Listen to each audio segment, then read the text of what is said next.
Hey Health Junkies, Dr. Krause here. Just wanted to jump in and let you know about a new feature that I'm adding to the podcast. It's the ability to ask me questions. I've had a ton of folks tell me that they would love for me to cover their questions on the podcast, so I'm going to do it.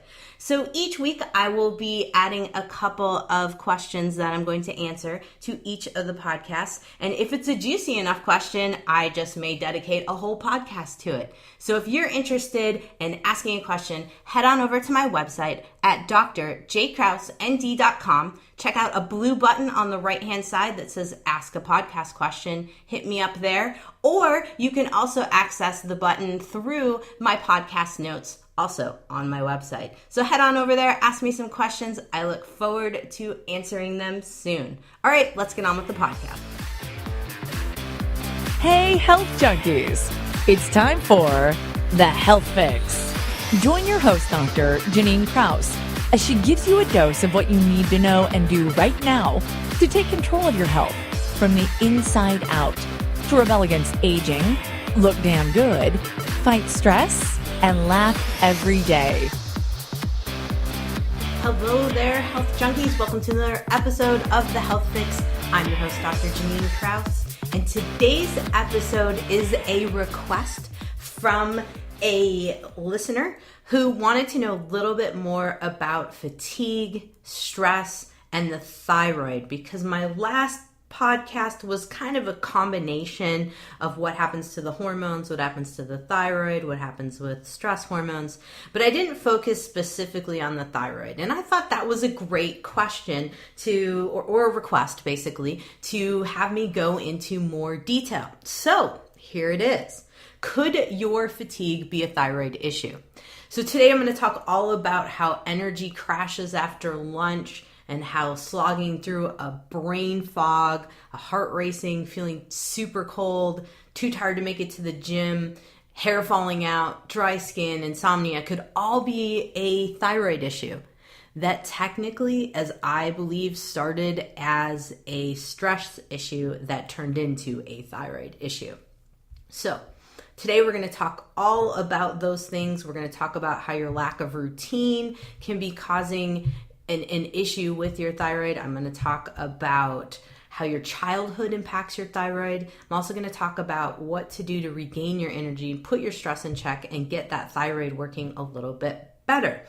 Because a lot of us, when we think about thyroid, we're thinking about this gland that's in our neck that does things like this magic, something happens, right, to metabolism.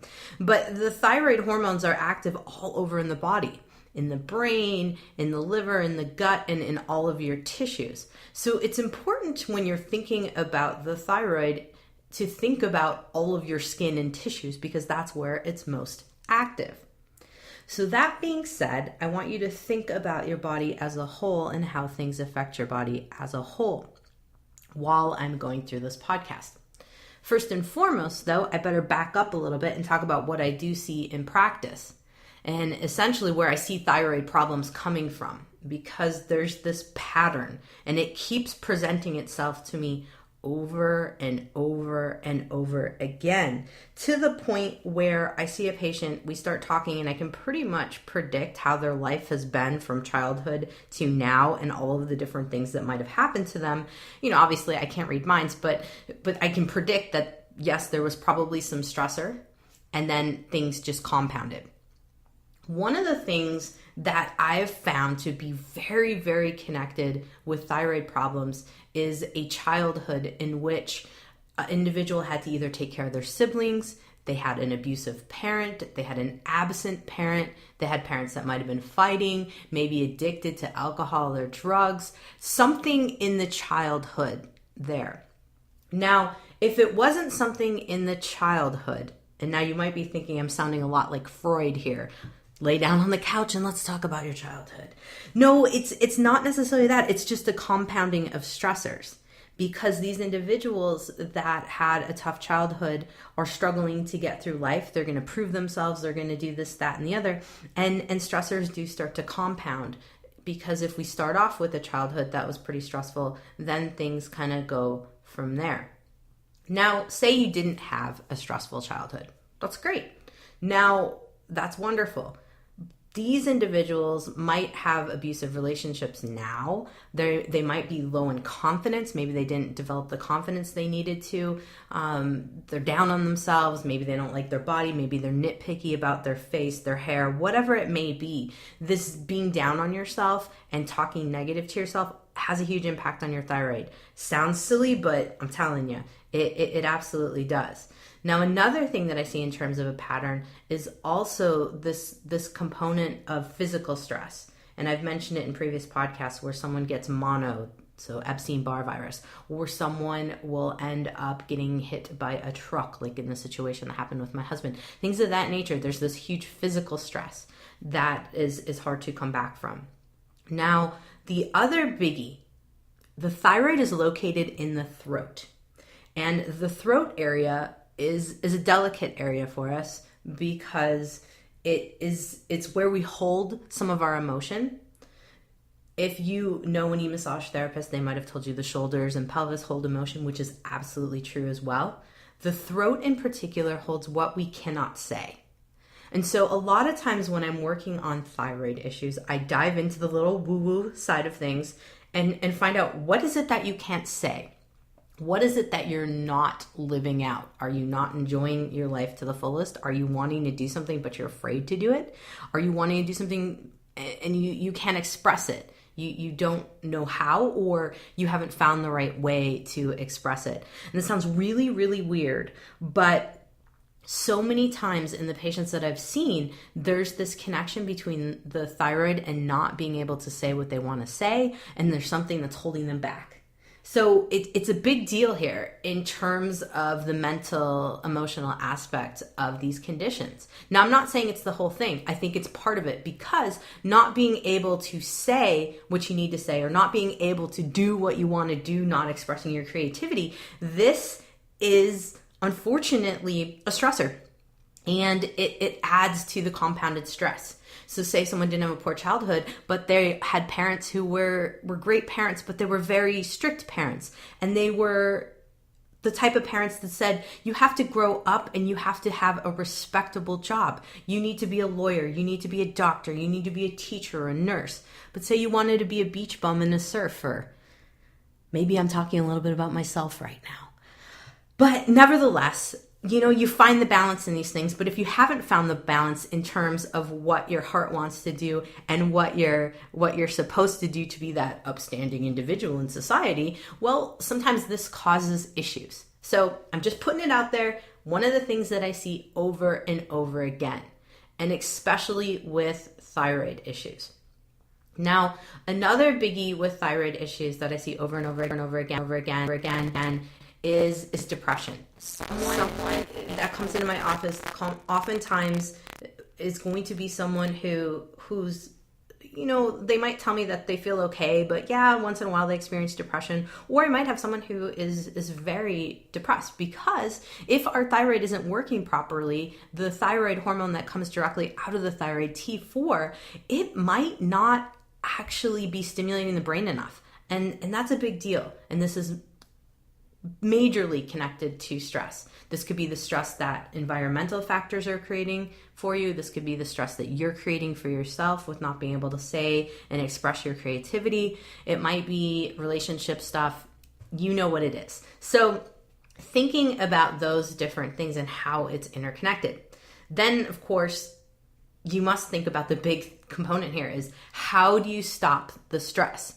Well, sometimes we can't stop things because, well, maybe our children are driving us nuts, but obviously we can't just put them on, the fire department's doorstep and be done with it. We have to actually do something about it. And what it is turning your body's way of reacting to stress around.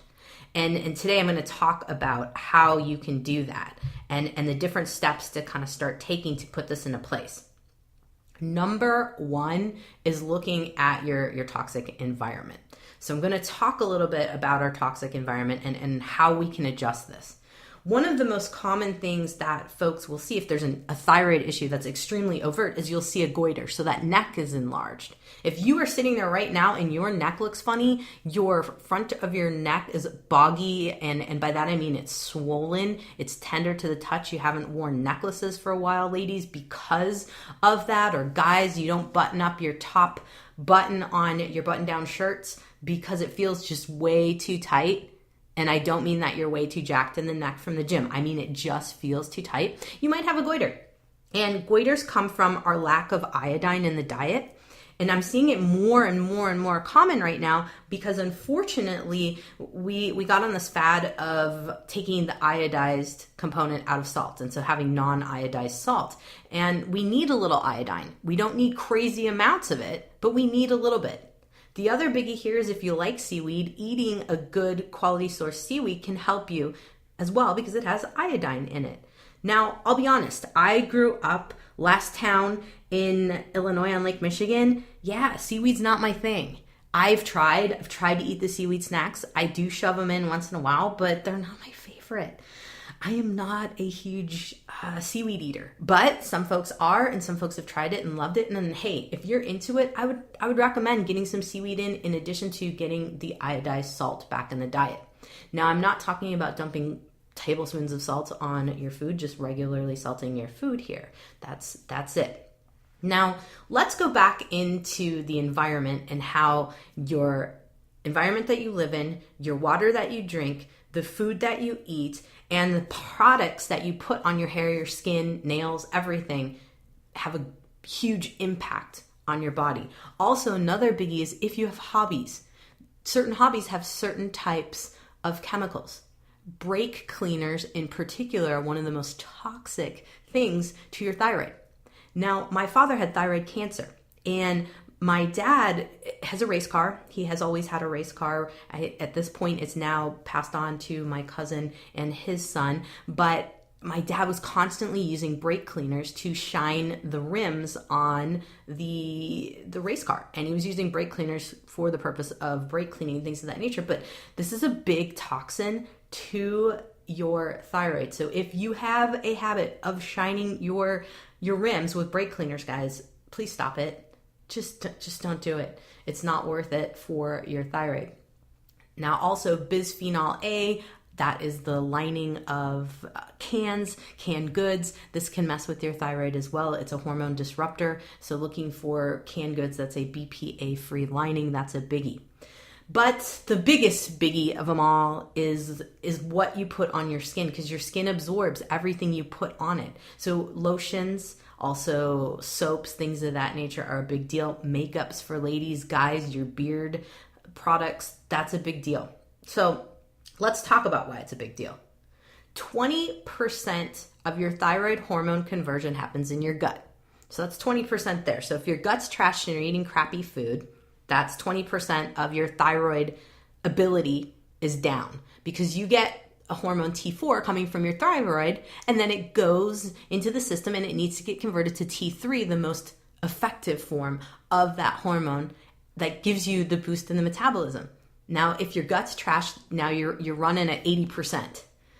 Now, here's the next thing. Another 20% of T4 to T3 conversion happens in your liver. If you eat crap, you drink alcohol regularly, you're not detoxifying your body, you don't filter your water, you're putting crappy stuff on your skin, now you've got another 20% down in terms of your ability to convert T4 to T3. So that's 40%. The rest of it, so the 60%, is happening in your peripheral tissues. Now, unfortunately, in our peripheral tissues, there are toxins in our peripheral tissues because we store those in our fat. And depending on how much fat you have, the more toxins you can store. That's just the way it is. The more fat equals more toxins. Now, our lymphatic system, that is this vessel system in our body that helps us to clear toxins from the body, that's just sitting in there underneath the fat and kind of intertwined in the fat in some cases. And that tissue can also be bogged down if we're constantly applying lotions and different products that are filled with chemicals. One of the most common lotion products that I have folks telling me about is, oh, I went to Bath and Body Works and I got this really great smelling coconut lime lotion. And I'm like, yeah, that's great. It smells great, but those smells are toxic to you. And they're toxic in many ways just because of what's in that lotion. And I'm not trying to rag on Bath and Body Works. Hey, Bath and Body Works, if you hear this, fix your stuff up. Put some really good products in there, take out the toxins, and then we're cool.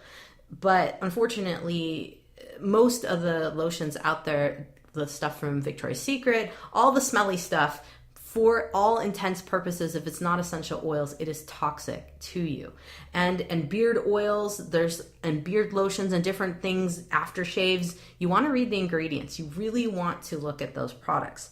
The Earth, I'm saying it all wrong, EWG.org, so the working group, the Earth Working Group, I can't get it right today. I will get that to you in my resources on my website, but EWG.org, this group is the environmental working group. Yikes, sorry, my brain not on it. Need to work on my detoxing apparently. So EWG.org, great resource to see if your products you're using are toxic and how toxic they are.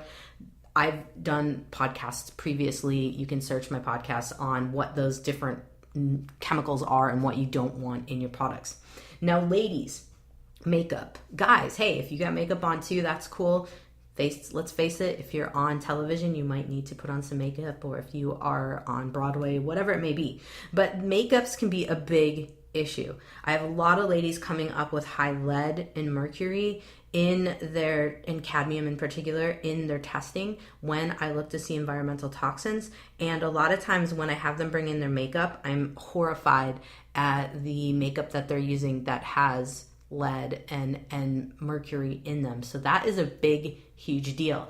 Lipstick is kind of one of the biggies because not only is it on our lips and absorbed through the lip tissue, it's also kind of ingested because of course we're licking our lips, and when we eat, it's not like we're going to wipe off the lipstick before we eat.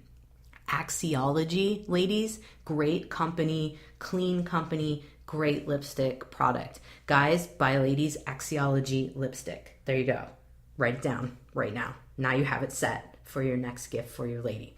Okay, so right there, that's a big deal. Is what we put on our body, because our body has to deal with it. And I think a lot of people don't realize that they could actually affect their body's metabolism specifically by removing some of the toxic products that they put on their skin. Same thing goes with soaps, laundry detergent, all of that stuff.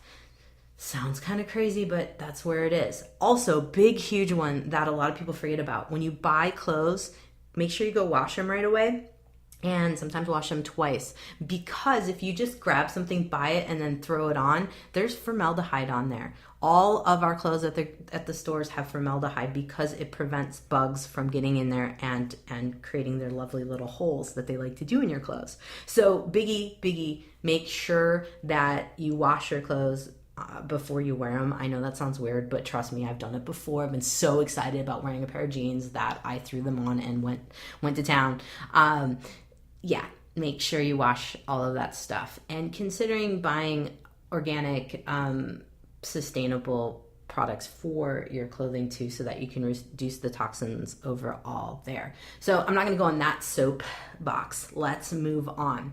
So all too often when someone's trying to figure out if something's up with their thyroid, they're told by conventional docs that nope, everything's good, your thyroid looks great. But that's because they're only looking at TSH, so thyroid stimulating hormone. That's a hormone that comes from your brain to your thyroid, and free T4, which is a hormone that comes out of the thyroid. Yeah, that's like a quarter of the picture. You really, really want to have an expanded overview of what's happening in your thyroid. So you're wanting your doc to still do the TSH and the free T4, but you want the free T3. Because if your free T4 numbers are great coming out of the thyroid, but you have low free T3, you've got an issue there. You're not converting. And one of the other big things to test there is selenium, because selenium is a mineral that allows us to convert T4 to T3. Now, my previous podcast, if you listened to it all the way through, I answered a question from a listener in terms of stomach aches and selenium or minerals in particular. Selenium can be a problem, and so that's why it's important to test selenium before you jump into taking a supplement that has a high dosage of it. So something to keep in mind because it can cause stomach pain. But for all intents and purposes, you want your doctor to be looking at free T3, free T4, TSH, anti-thyroglobulin antibody, so this is an antibody to your thyroid, and anti-TPO, which is thyroid peroxidase. This is the enzyme that converts T4 to T3, because if you have antibodies to that enzyme, that's a problem. If you have antibodies to your thyroid, big problem there. So these are the big things that you want to be testing. You also want to test cortisol levels. I do this through saliva because I think it's a waste of time to look at blood cortisol. You could look at blood ACTH. So this is adrenocorticotropic hormone. This is the hormone that comes out of the brain. But typically the cortisol for saliva testing is great because the saliva cortisol testing tells us 4 points throughout the day in terms of what's happening, because cortisol is related to waking us up and putting us to bed in addition to managing stress. And those 4 points throughout the day are fabulous for telling us what is going on with your stress hormones and cortisol in particular. So what's going on with your stress response.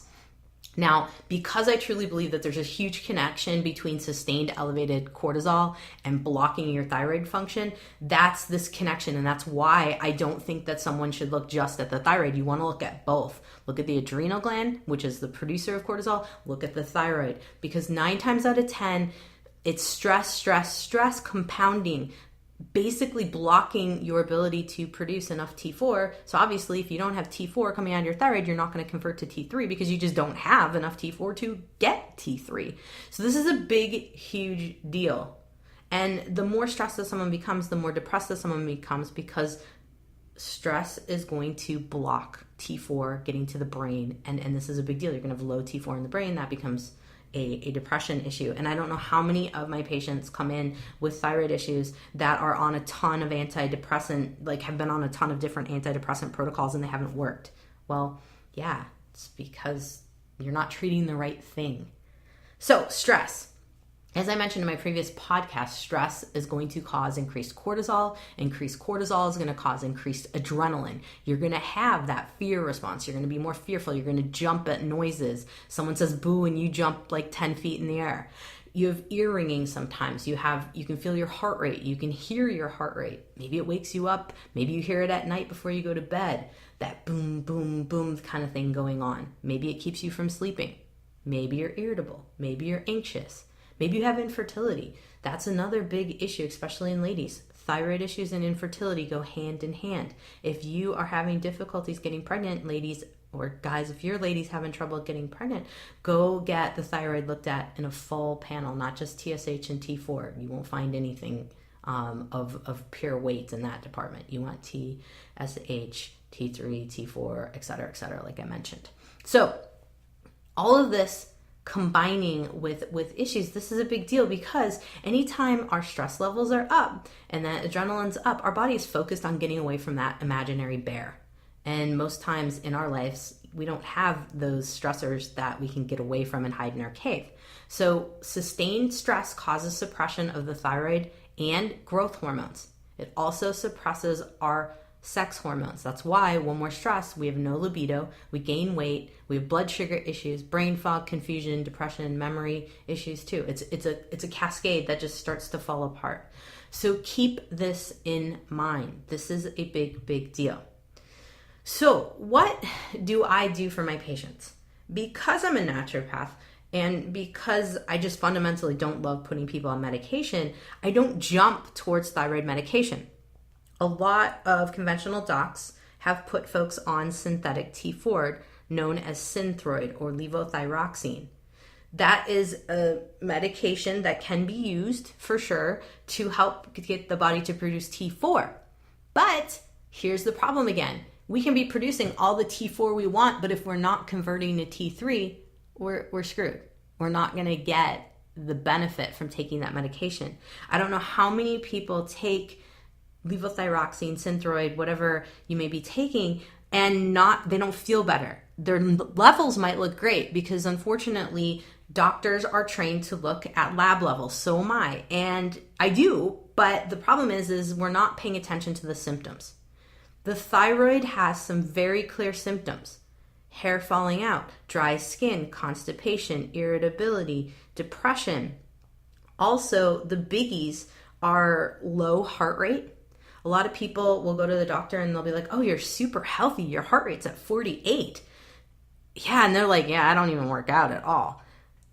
That's not normal. Having a low heart rate is connected to low thyroid function. That's a big deal, especially if you don't work out at all because you're too tired to work out, or it's been years since you ran, a block length. Your heart rate should not be that low. A normal heart rate should be somewhere in the 60s and above, 65, 70. That's kind of more normal for someone who is not an athlete, someone who is just average Joe who sometimes works out here and there. Now, if you work out 5+ days a week and you're pushing it to the limits, yes, your heart rate might be lower. Hereditary wise, yes, you might have a lower heart rate. But heart rates in the 40s for anyone who's not working out, that's not normal. That's not normal. That's a thyroid metabolism type of issue going on there. Same thing goes with blood pressure being low. Same thing goes with the tissue feeling cold, feeling like you cannot get warm. I myself have this experience where I am typically not feeling warm from my inside out until I'm in the sun. And I am a sun whore. I will totally, fully admit it because it's the only time I truly feel warm at all. And that's a huge warning sign. And so yes, I struggle with some thyroid issues as well. And that's why I have to keep everything on point to keep things going. Now, I digressed a little bit. Want to go back to Synthroid and the medications that folks are being put on, something called NDT, natural desiccated thyroid. That's something called Westroid or Naturethroid. Those two types of medications can be useful, but they do have T4 in them. And if you aren't converting T4, you're not going to be getting enough T3 to have your metabolism working like it should. So the point being here is if you know anyone or you yourself are experiencing hypothyroidism symptoms, it's because you're not getting enough T3, or it's because you've got some things that aren't converting properly. You have some things that are blocking your conversion from T4 to T3. You need to go back to the drawing board. You need to know if you have enough of the B vitamins. You need to know if you are storing iron, because that's another biggie is anemia. So this is iron stores known as ferritin. That is an issue with thyroid folks. B12 is an issue. Vitamin D is an issue. And gluten and dairy sensitivity are also big issues. And so if you're hitting up tons of gluten and dairy, you might be blocking your ability to convert T4 to T3.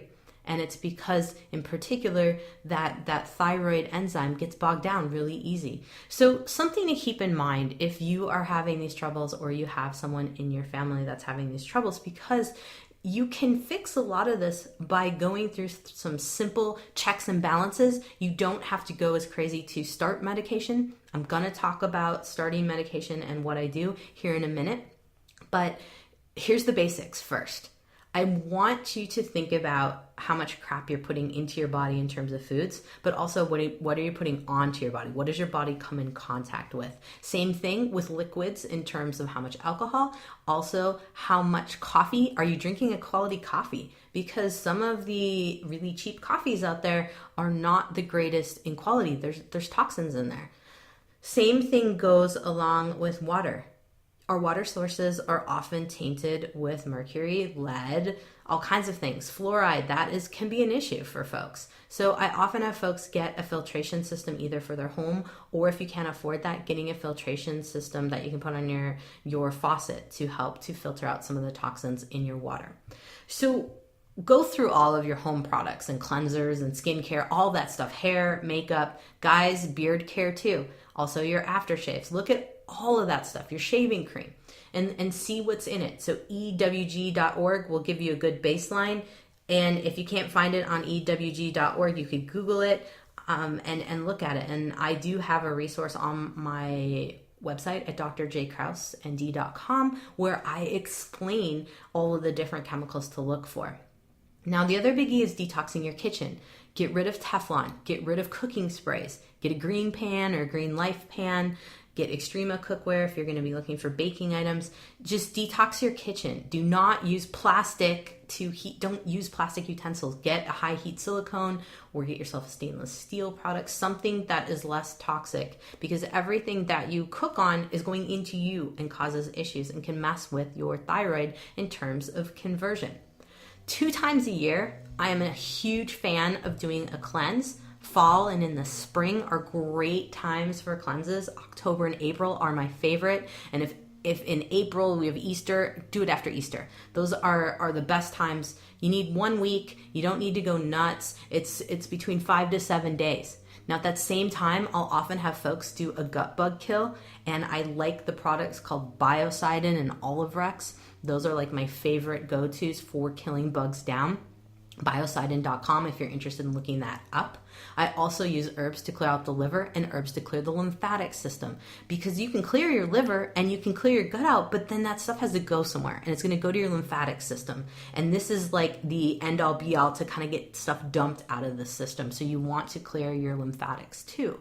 Now during this 5 to 7 day cleanse, I'm all about eating simple foods, pureed foods, so that you don't have to work too hard to digest. Fruit and veggies, but not nuts or seeds or grains or beans or meat, because these are hard to digest for us. And in particular, the nuts and seeds and grains have things called lectins and phytates. And these particular proteins can block our conversion of T4 to T3 on the gut lining, but it can also irritate our gut and make us have leaky gut. So it's really important to work on those guys. Working with the pureed soups, some smoothies. Don't use frozen fruit, because that frozen stuff is like a big old gut bomb. Use fresh fruit and just rest the gut. The other big thing is lymphatic drainage massage. You can do this within 5 minutes in your shower. You start at your hands or feet and you just do a gentle stroking motion as if you're like brushing your skin. Nothing more than that, just a gentle brush from the hands to the chest, neck going down from your face down to your chest, legs up to the chest, and go across your abdomen. Boom, you're done. Have someone do your back and keep moving it towards the chest, towards the heart, and you're done. That's a lymphatic drainage massage. It's super, super easy. Do it daily during that 5 to 7 day cleanse. And then after that, I do recommend doing a lymphatic drainage massage at least once a week in the shower. Super easy to do, helps your body. Seems like you're doing nothing, but it's actually huge for helping with T4 to T3 conversion in your tissue. The next big step that I have people work on is setting routines. You really want to have things predictable. Now, I know this sounds nuts, and if you went to a school that was very rigid in terms of routine, or you're in the military or whatnot, you might hate or want to rebel against routine. But unfortunately, we have found with research that our bodies love routine, and routines help to reduce stress in the body. Now, here's the best part about routines. You can add in whatever you want. And that's where I add in the best day ever components. If you've listened to previous podcasts of mine, I talk all about finding what you love, adding in what you love to your routines during the day, so that these routines aren't so boring. You look forward to certain parts of the day where you're going to rest and relax. I also will include all of that guide in the end of my podcast notes at drjkrausend.com for this podcast. So take a look at that if you want to download my routine planner. It's on my resources page on my website.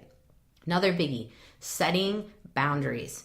This is huge because so many people are overworking. They don't say no. They don't say what they need to say about certain situations that are bugging them. This is huge. Yes, it sounds woo-woo, but I can't tell you how over and over again the pattern I see in my office is that I've got way too many folks coming in. And I'm not talking about just ladies. These are guys too that are coming in who are overworking themselves, not saying no to extraneous, worthless commitments, and also they're not saying what they need to say, like stepping up and saying, hey, this isn't fair at work, or this isn't fair at home, XYZ. You got to express yourself. You hold that all in and it causes a lot of trouble for you, from stress internally to thyroid issues. You got to clean up your eating. That goes without saying. This is my soapbox, of course, always talking about trying to get you off the Franken foods. If you got to eat processed foods, limit those to max 7 ingredients. It's a challenge. It's going to be difficult, but you really want to pay attention to what you're eating. Please don't microwave plastic. Don't go and buy all of those junky foods like lean cuisines and things of that nature and microwave it every freaking day at work. That's toxic. That's going to make problems for you. Limit your amount of dairy and wheat because they're both connected to slow thyroids. And when I say limit, I'm talking like once, twice a week at the most, or just get rid of it in general. It helps. Eat out at conscious places. So make it a point to find restaurants that don't use genetically modified foods, that use grass-fed meats, poultry, pasture-raised eggs. Find those places. Find the places that use grass-fed butter, exfoliator pressed oils. There's no shame in drilling these restaurants. I do it. I love it. It's kind of fun. Now, the other biggie is increasing your veggies. Make sure you've got 5 to 7 cups of veggies a day, 2 pieces or 2 cups of fruit max a day. A lot of people, when we're talking about fruits and veggies, they tend to err on the side of fruits and not as many veggies. Make yourself have a little bit of a variety. Now, there's a huge concept of slowing down the thyroid with the cabbage, the cauliflower, broccoli family. I'm here to tell you it's BS. You can't eat enough of those foods to slow down your thyroid, so I don't care. Just eat your veggies. I'd much rather have people eating their veggies than not at all. Add in some iodized salt. Eat some seaweed a few times a week if you can tolerate it, or get a multivitamin with a little bit of iodine in it. I'm not talking about a lot. You don't need a lot of iodine. That can cause problems. 75 micrograms of iodine a day is a good amount. That is the amount in the twice daily multivitamin by Designs for Health. I like their plain, simple multivitamin. It's only 2 pills, and it's got a B12 and a vitamin D in it too to help with thyroid function. The other biggie is a probiotic. You need a good gut bug to help you to break down your food. I usually start folks on something called Claire Labs Vital 10, and then I'll switch over to Therabiotic Complete by Claire Labs, which is a 25 billion organism product, because Vital 10 has a 5 billion amount of bugs, and then you can up it. You just don't want to be adding in a whole bunch of gut bugs at once because that can tick off the system. So I always am a big proponent of slowly increasing it. Therabiotic Complete by Claire Labs is expensive, but I'm telling you, it's worth its weight in gold, and you don't need more than a bottle or 2 of it, and then you can switch back to Claire Labs Vital 10 or something comparable, or a soil-based probiotic. The last and most important thing about eating is chewing your food. I know this sounds dumb, but the average American chews 7 times then swallows. That is not enough. You need to chew 20 to 25 times before you swallow. That helps you not have all these big pieces of food get in the gut and take away the energy that your body needs to convert T4 to T3 on your gut lining. Next, get tested properly. You want to know for sure if you do have a stress issue, so elevated cortisol, or a thyroid issue. Saliva cortisol is the best way to assess the body's reaction to stress. Laborex or ZRT labs you can do on your own. Laborex happens to be my favorite lab because I can order it for people.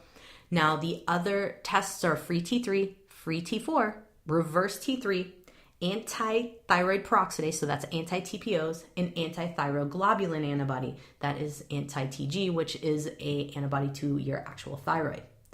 Those are biggies to assess what's up with your thyroid. The next step is to look at your iron stores, so ferritin. Also looking at how you bind iron. So this is called TIBC, total iron binding capacity. CBC is a complete blood count. That looks at your red blood cells, your white blood cells, your platelets. Huge stuff. Vitamin B12, vitamin D, also great to test. I do recommend doing vitamin D in October or sometime during the winter, say till February. Otherwise, once you start getting in the summer, if you are an absorber of vitamin D from the sunlight, it will skew your results.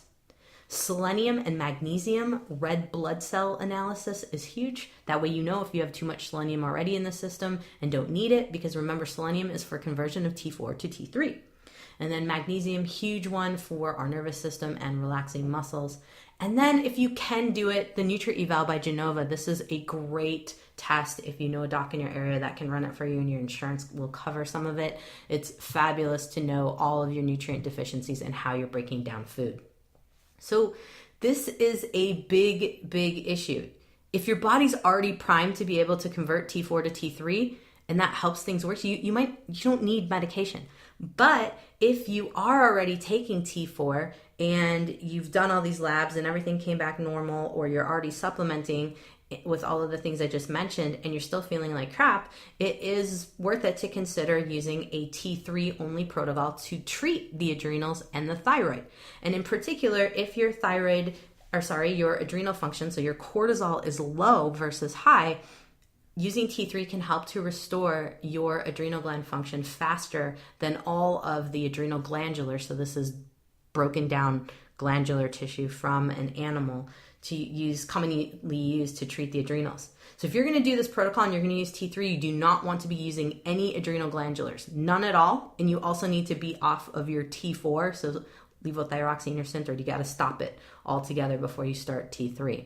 Now, I highly recommend talking with your doc about this and gaining some support from your doc, because there's some big things you want to do with this conversion to just taking T3 to make sure things are going safely. You want to have a journal where you're looking at your blood pressure, your heart rate, and your temperature, because the sweet spot with dosage is when, one, your big symptoms are resolved, but also your heart rate, your temperature, and your blood pressure all kind of settle and stabilize. So ultimately with T3, your goal is to remove your symptoms. You find the sweet spot in the dosage when you remove your symptoms.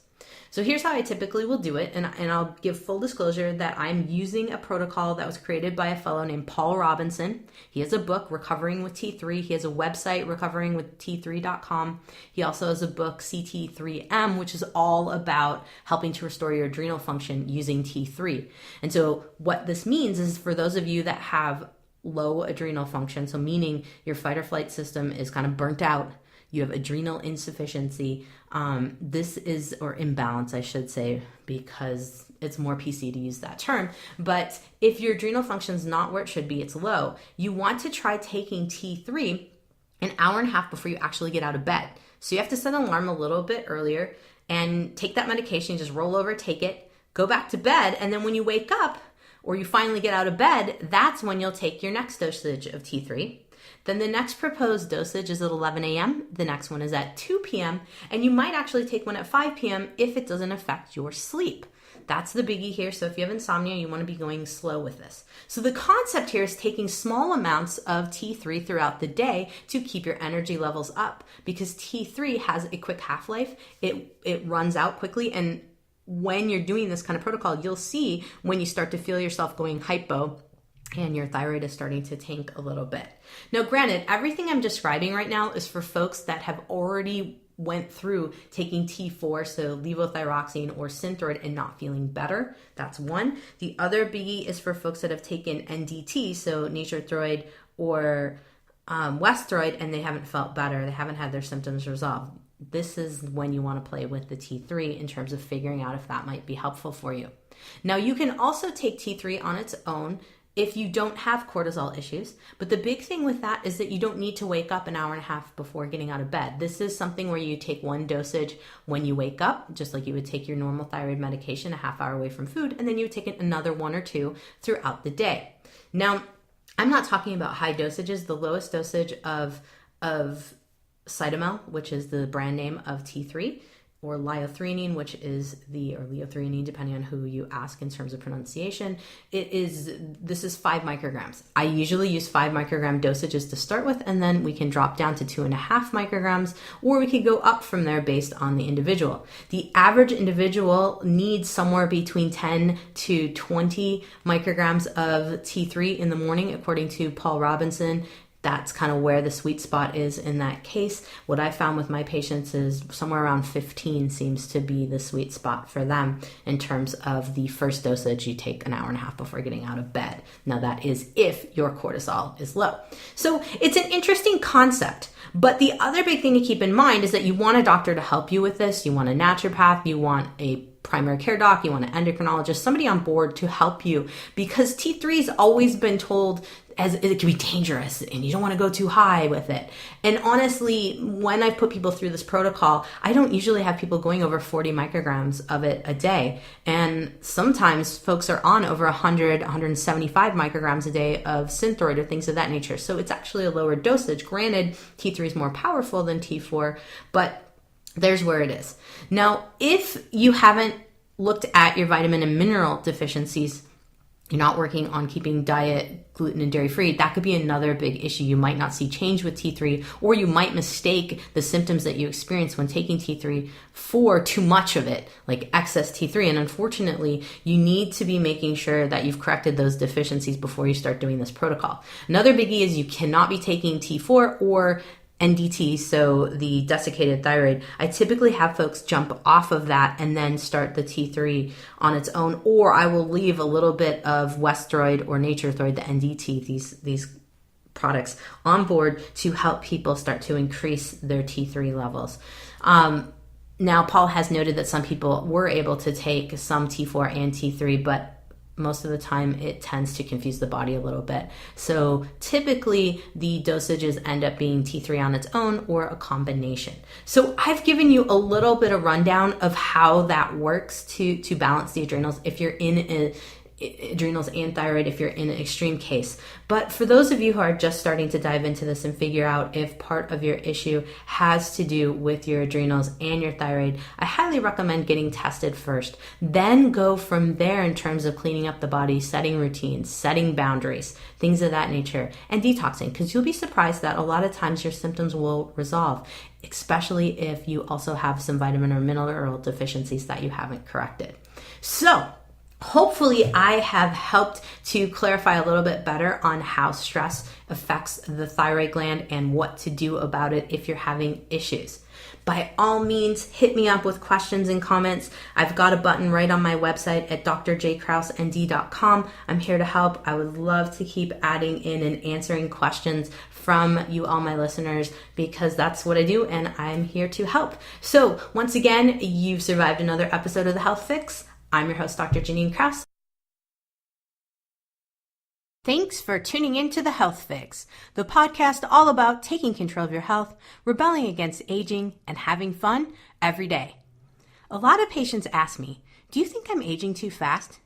So, I created an evaluation checklist for you to see for yourself. Plus, I created a resource guide to help you slow down the aging process right now.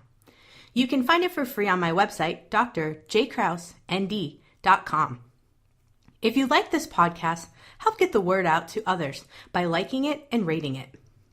If you'd like more natural health tips and want to join our Facebook community where I interact daily, click on the Join Group button on our website at drjkrausnd.com.